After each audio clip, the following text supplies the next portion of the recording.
defend against future aggression as well. While I won't get ahead of any announcements at this milestone meeting of the contact group, which will be Secretary Austin's last, you can expect the Secretary to continue this important work at Ramstein tomorrow. He will engage defense ministers and senior military officials from around the world to discuss Ukraine's immediate battlefield needs and longer-term defense requirements. And again, as you know, the meetings will focus on key capabilities Ukraine needs, including air defense systems, artillery munitions, and armored vehicles, as well as efforts to enhance the defense industrial base. And following the meeting, Secretary Austin will participate in a press conference. Turning to the Middle East, today, U.S. Central Command forces conducted multiple precision strikes against 2 Iranian-backed Houthi underground advanced conventional weapons storage facilities within Houthi-controlled areas of Yemen. The Houthis used these facilities to conduct attacks against U.S. Navy ships and merchant vessels in the southern Red Sea and Gulf of Aden.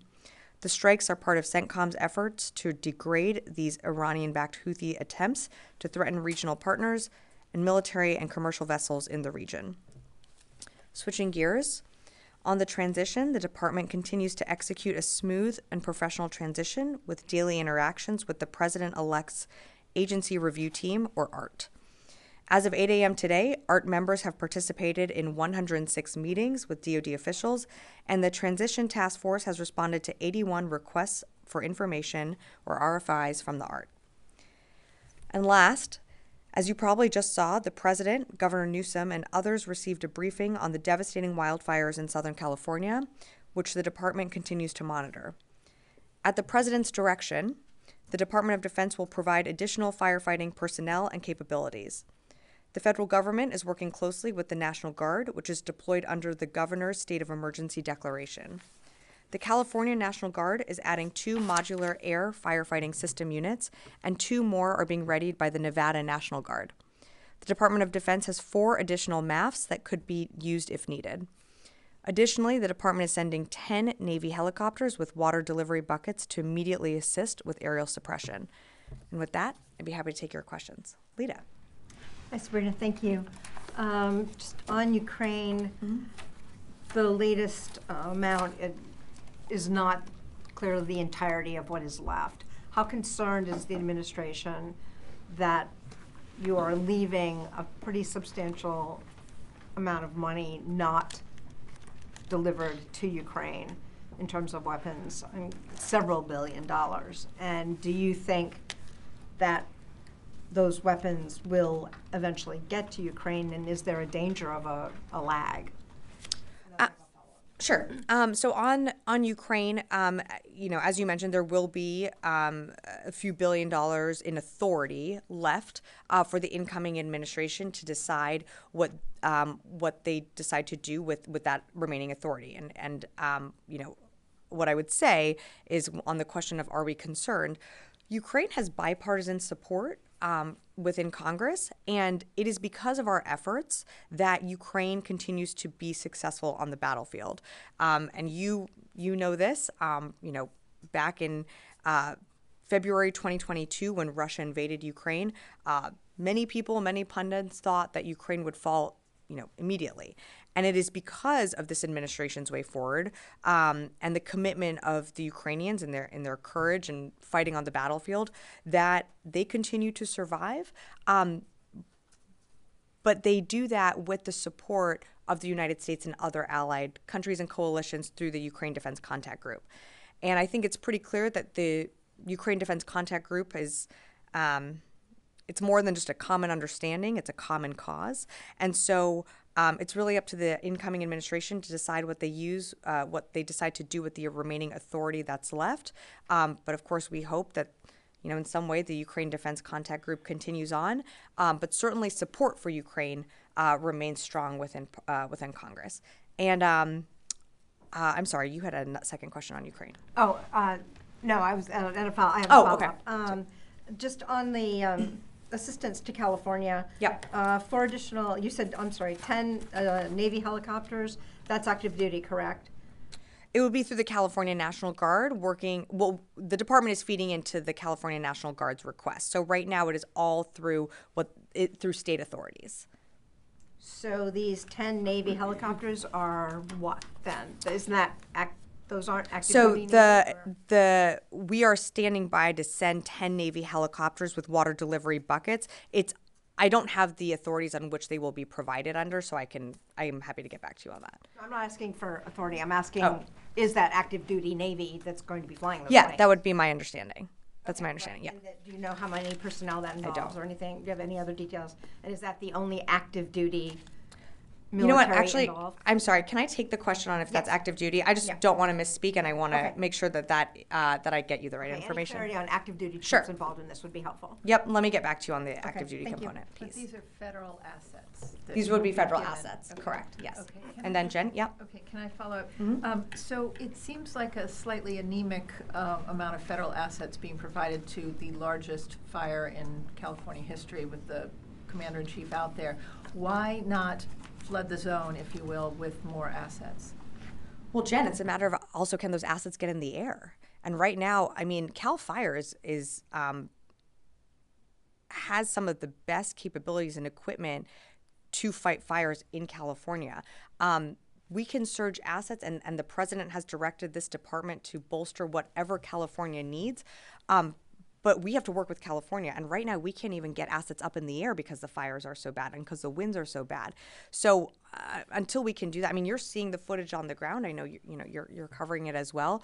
Until we can get more assets in the air, there's only so much we can provide. So we're going to be standing by to support in every single way that we can. And of course, you saw the president has directed the Department of Defense to feed into what California needs, but there's safety protocols that have to be followed. And until we can get, additional air support in the air, we're standing by ready to support California with what it needs. Okay. And to follow up, does the Pentagon have military plans to invade Greenland if ordered to do so? Yeah, I thought I'd get a question on this. Appreciate it. Look, I saw the comments. I'm certainly not going to get into hypotheticals. I think that's for the incoming administration to speak to. We're concerned with the real national security concerns that confront this building every single day, which is why you're seeing the secretary convene the UDCG tomorrow in Ramstein for the 25th time. We're going to continue to keep our eye on the ball and focus when it comes to Ukraine, when it comes to what we're doing in the Middle East to support Israel, and also continuing to push for a ceasefire in Gaza. And then, while we only have limited amount of days left in this administration, we're certainly keeping an eye on our pacing challenge in the Indo-Pacific. You are a planning organization. Are there plans to take Greenland by force if ordered to do so? Yeah, appreciate the question, and I'm not aware of any plans to do that. Idris.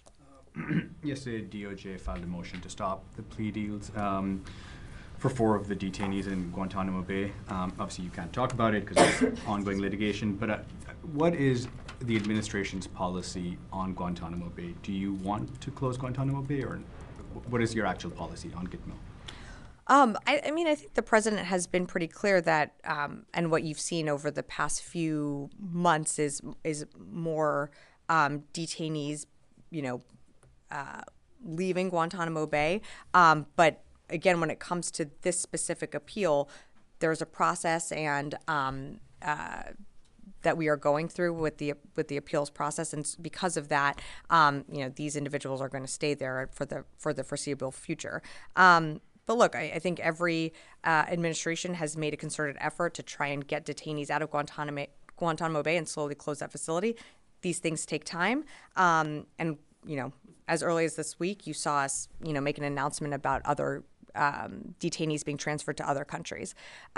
So when it comes to the appeal, I'm just gonna have to leave it at that. But how can you say how is it in line with the policy to close Gitmo if you're filing a motion to not let 4 of them out? Well, right now they don't have somewhere to go, so we have to go through the process of, they're still under, this is an appeal that, as you remember over the summer, that when the secretary weighed in on this process, that until it's resolved in the courts, we have to let that play out. So at this time, we have to go through the judicial proceedings, and I don't have anything more to add right now. Totally separate Sure. topic on Yemen. What is the administration's policy with the strikes? It was initially to degrade the capability to strike shipping lanes. Is that still the policy, or if you can just define what the policy is when it comes to Houthis? So many specific policy questions today. Sure. So when it comes to the Houthis, I mean, nothing's changed about Operation Prosperity Guardian. That still remains intact and is there to continue to degrade Houthi capabilities, but also to protect commercial shipping and our ships and other allied ships and coalition ships that go through the Red Sea and the BAM. When it comes to our policy on the Houthis, I mean, we never said we were going to take every capability off the map. What we did say is we're going to continue to work to degrade capabilities and to ensure, upholding the international rules-based order and the free flow of commerce through that region. We continue to be successful in our strikes. Again, we're not going to be able to take off the map every single capability, but every single time that we conduct a dynamic strike or do the strikes that you saw CENTCOM announce earlier this morning, that further degrades their capabilities and takes things off the map that they can use against commercial ships or our own Navy ships. Did that help? Sorry, okay, Janie. Thank you, Sabrina. Two questions on North Korea and Ukraine. The first question, 3 days ago, North Korea launched a new hypersonic medium-range ballistic missile into the east coast. And Kim Jong-un stated that it could effectively penetrate any defense barrier and inflict a serious military blow on the enemy, and specified Guam, a U.S. territory, as the target in case of a contingency. What is the Pentagon's reaction on that? So we're aware of North Korea's launch of a ballistic missile, and as always, we conduct closely with our allies in the region. We condemn these actions and, would continue to urge the DPRK from further unlawful and destabilizing acts. We've seen this type of behavior before, and while we don't assess that it presents a threat to U.S. forces, we're going to continue to monitor the situation. Is this a violation of UN Security Council also? Yeah, I mean, Janie, I think you've heard us say that previously many times before. Again, it's something that we've seen the DPRK conduct in the past. We take this seriously, and we're going to continue to consult with our allies in the region. On Ukraine, Ukrainian President Zelensky said the U.S. could negotiate an end to the war with Russia only if security guarantees were made for Ukraine.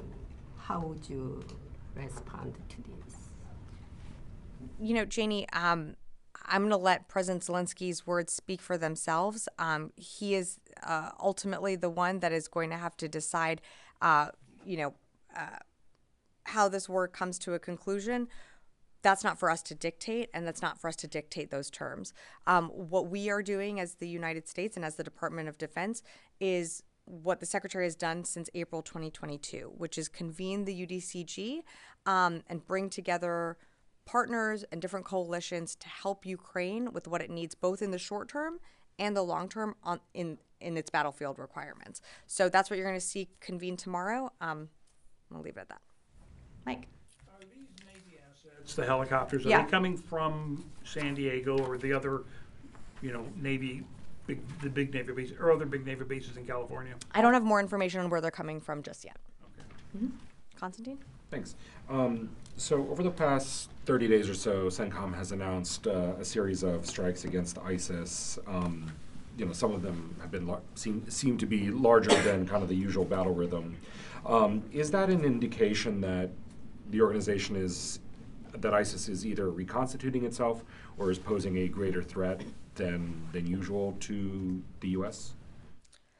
No, I think from when you saw the fall of Assad, you saw, Russian assets further consolidate, which allowed U.S. Central Command to take actions in the Badia Desert and elsewhere where we hadn't previously, done significant amount of strikes. I wouldn't read into the fact that ISIS is reconstituting in any way. That's exactly why we are in Syria and Iraq, to prevent that from happening, to prevent them from becoming, the strength that we saw a decade ago. And that's why the mission there is so important. But, these strikes, when they are conducted, it is at the time and place of the commander's choosing, but also because it is that opportune moment, and that we will inflict the most damage because of that timing. So I wouldn't read so much into the cadence as much as it's more about the right time, right place for these strikes to be done.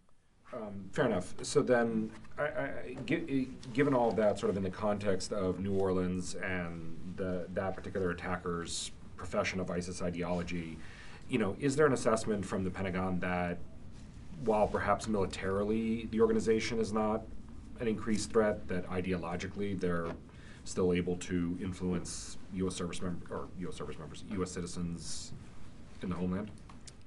I certainly think there is. We're certainly aware that groups like ISIS and other terrorist groups use social media or social media platforms to reach anyone. And that's something that is incredibly concerning, but that's not something that just this department deals with. That's an interagency effort, including with Homeland Security. And in terms of, the New Orleans suspect that you referenced, that is under investigation. But I think something that the investigation is going to look at is just how and why this individual was able to be influenced and able to be targeted and swayed by a group like ISIS, and many years out of the service. So it's, of course, something that we're concerned about. And that's why our mission in Syria and Iraq is so important, to continue to degrade ISIS. As we've seen them proliferate in other parts of the world, we want to make sure that we are, addressing that head on. And that's why we are where we are in both of those places. Yes. 2 days ago, Ukrainian president mentioned that about number of the casualty North Korean soldiers, about 3,800. So do you have any update of number of casualty North Korean soldiers and any battlefield situation in North Korea? Excuse me, sorry. The question was on North Korean soldiers and casualties.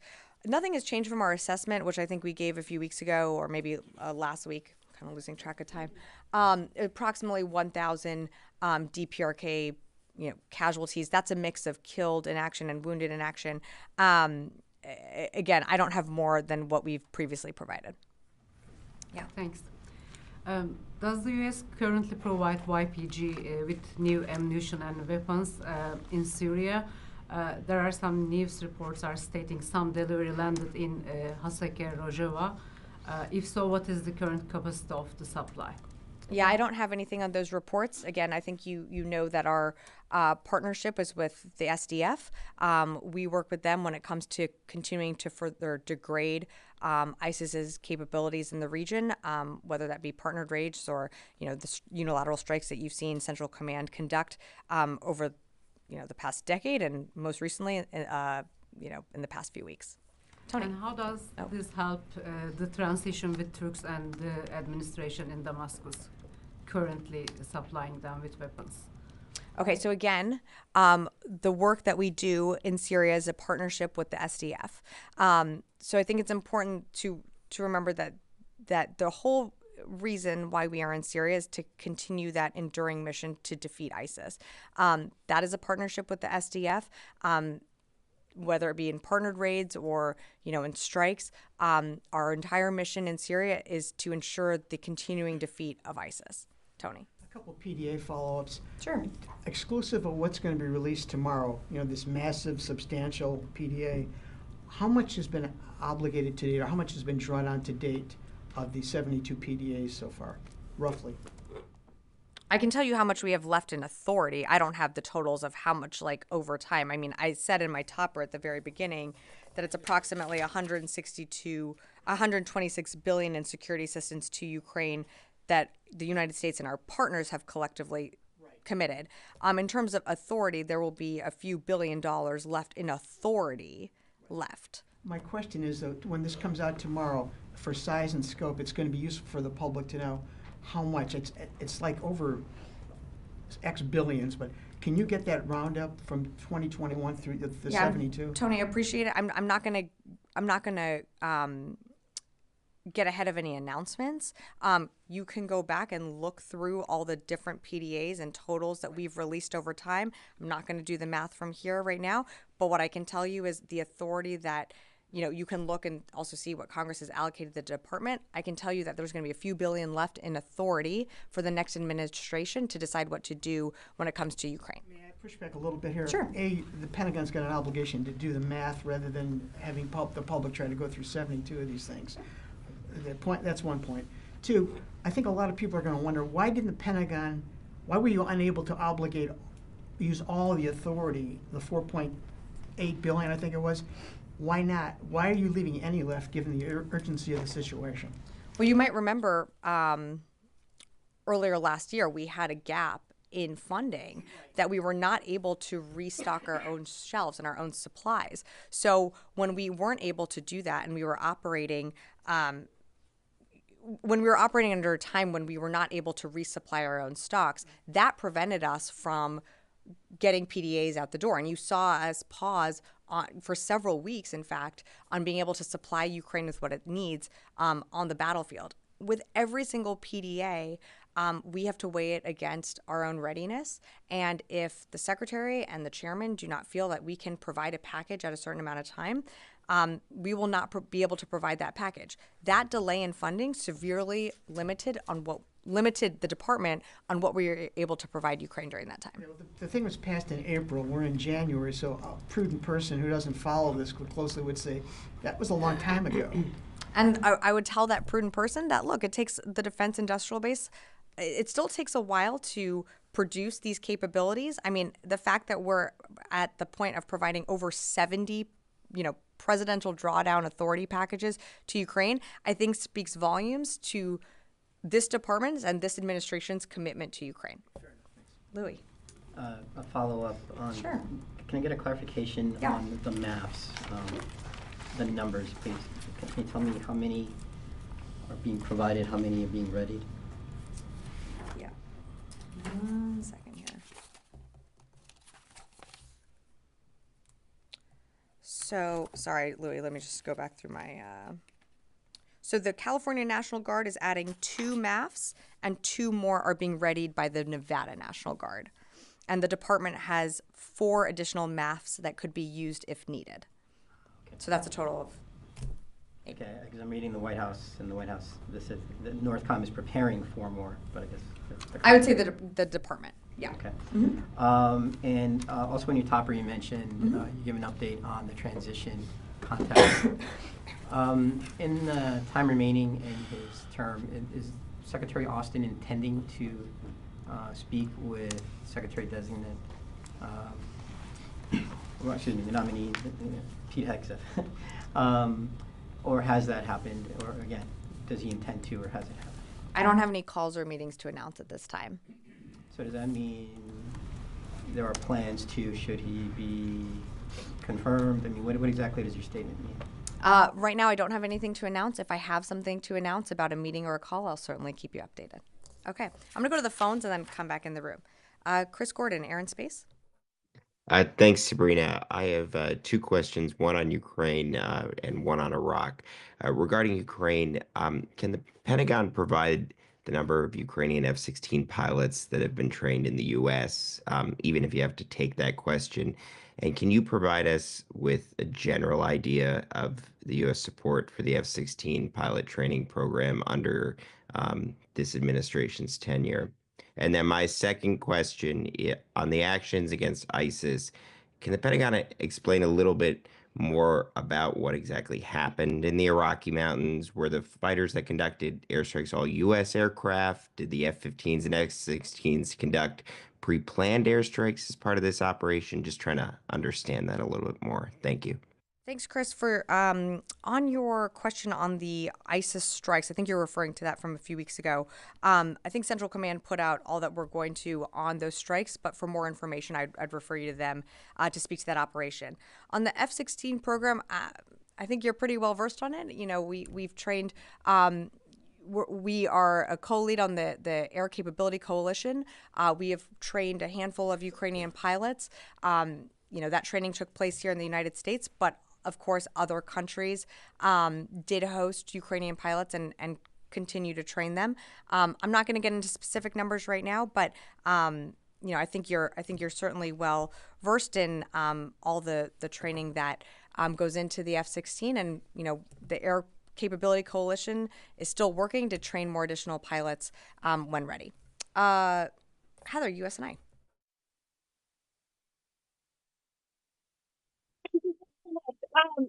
The Houthi announced on January 6th that they attacked the Harry S. Truman carrier strike group, preventing them from attacking sites in Yemen. Can you confirm whether or not the strike group did receive any attacks or targets by the Houthis, and whether or not that did in fact prevent anything? And then in terms of Central Command's policies on announcing when ships have been attacked, is there a specific policy for when they will alert the United States public about any attacks on our ships? Heather, apologies. You came in a little muffled, so I think I got a little bit of your question. So I think you asked about an attack on the Harry S. Truman, or maybe that if the Harry S. Truman was hit, the ship was not hit. Our destroyers and the carrier strike group, whenever there is something launched from the Houthi-controlled areas in Yemen, they will shoot that down in defense of our ships or other commercial vessels transiting the Red Sea or the BAM. But I'm not aware of any attacks on U.S. personnel or ships recently. In terms of policies on attacks, I think CENTCOM tries to put that out as frequently as possible, but I'd refer you to CENTCOM to speak more to that. Jeff Schogel, Task and Purpose. Thank you. Just wanted to clarify the 4 MAFs and the 10 helicopters. Is it accurate to say they are going to California or they could go? And I was hoping you could clarify your statement about how nothing can get in the air. Aren't there areas outside of Los Angeles where the U.S. military could put assets in the air to help with the fire? Thank you. Jeff, for more on where assets can fly, I think California would be better to speak to that. My understanding is the wind conditions are so bad that even to put out the fires right now, you cannot get aircraft or helicopters in the air where those fires are concentrated. Of course, there are other areas in California where you can fly. Again, I'm not a fire expert. I would refer you to the state of California to speak more to that. In terms of the helicopters, the department is sending 10 Navy helicopters with water delivery buckets to assist with aerial suppression. And the MAFs, the department has 4 additional MAFs that could be used if needed. With that, coming back in the room, yeah. Thank you, Sabrina. Back to Syria. Local media shows that there is increasing U.S. forces activity in northern Syria and parts of north of Iraq, claiming that these forces are moving into Syria. And there are some reports that specific units went into Ain al-Arab or Kobani, which has nothing to do with ISIS. There is no ISIS threat that we know of at that specific area. Can you give us any information on this, or can you approve these reports? Yeah, I think what you're referring to is some reporting out there that that the United States is somehow setting up a permanent structure, a basing facility in Kobani, and that is just not accurate. The SDF has been operating in that region, but I don't have anything to read out on U.S. forces setting anything up permanently in the northern part of Syria. As you know, our footprint within Syria and the de-ISIS mission is in that eastern part of the country. So pre-inauguration, there is no any change in the posture of the U.S. forces? Nothing has changed in terms of our posture or our mission when it comes to Syria. Yeah. Thank you, Sabrina. So as previously reported, there are now around 2,000 U.S. troops in Syria. Do they have any role, like separate defeating ISIS? Do they have another role? Similar to the question that I just got, there is no change to the mission. the mission continues to be the focus on ensuring the defeat of ISIS. That's why we have our troops there on the ground. That is their sole mission. And one more. Turkish drones today bombed a mass gathering of civilians in near Adam in Kobani. They were protesting against the threats posed by the Turkish-backed forces. Is this department engaging with Turkish counterparts on this? I don't have anything for you on that. I haven't seen those reports. Yeah. Last question. Back to Charlie. back Sorry, to- I'm so sorry. Charlie just got very upset that I was going to say last question, but he's sitting in the back. So please. Thank you. Yeah. Back to the combating the wildfires. Yeah. There's a significant number of Americans, most of them younger Americans, who think that DoD's sole mission in life is to drop bombs, fire missiles, and shoot at the enemy at faraway lands overseas. But in reality, the humanitarian aid disaster relief mission is a significant part of DoD's mission. Could you please speak to that, the level of commitment DoD has to helping out people overseas or abroad or domestically when called upon, and why is it important for Americans to understand that level of commitment? I mean, you certainly just outlined it. Do you want to come up here? Look, I think there is, of course, the perception about the department, about some of the, when you see the imagery of some of the systems and capabilities that we have in our stocks, that immediately invokes some type of idea. But you're correct. The department does provide humanitarian support, not just for folks here at home, but all around the world. Middle of last year, the department was involved in a humanitarian mission to get aid into Gaza, to get life-saving food and medical supplies into Gaza. We've been involved in missions when it comes to Haiti and in areas of the world where there have been horrific natural disasters such as flooding or hurricanes or earthquakes. And so, while of course the mission of the department will always be to defend our national security interests, of course there's a humanitarian aspect to that. And I think, I can continue to go on from here, but I would encourage you to speak to each of the services who have their own involvement and own humanitarian work that they do in their missions all around the world. And I think certainly, of course, as we think about what our folks are doing on the ground, whether it be, how we helped assist residents in North Carolina to, residents in Southern California. I think we do a lot of great work that, of course, doesn't always get covered all the time, but our service members do it very proudly. And with that, I will go to Charlie. Last question. Completely left field. Venezuelan authorities say that they've arrested a number of Americans, and among those Americans is a high-ranking military official. Confirm, deny, acknowledge? I've seen those reports. I can't confirm that. I'd refer you to the State Department for more on that. I just can't confirm that. Military aspect of it? I cannot confirm that right now. Okay. Additionally, in the past, I think 24 hours, I think CENTCOM put out a statement that a coalition partner was killed in the anti-ISIS mission. Do we know which coalition partner that might be? I don't have that in front of me. I would refer you to CENTCOM for more details on that. CENTCOM hasn't been very forthwith. I'd still refer you to CENTCOM. I'm sorry, I just don't have those details in front of me. Central Command should be able to provide more of that for you. Okay. Anything else? Can you rule out that it was an American? It was a coalition partner forces, so yes, I can rule out that it was not an American that was killed. All right, thanks everyone.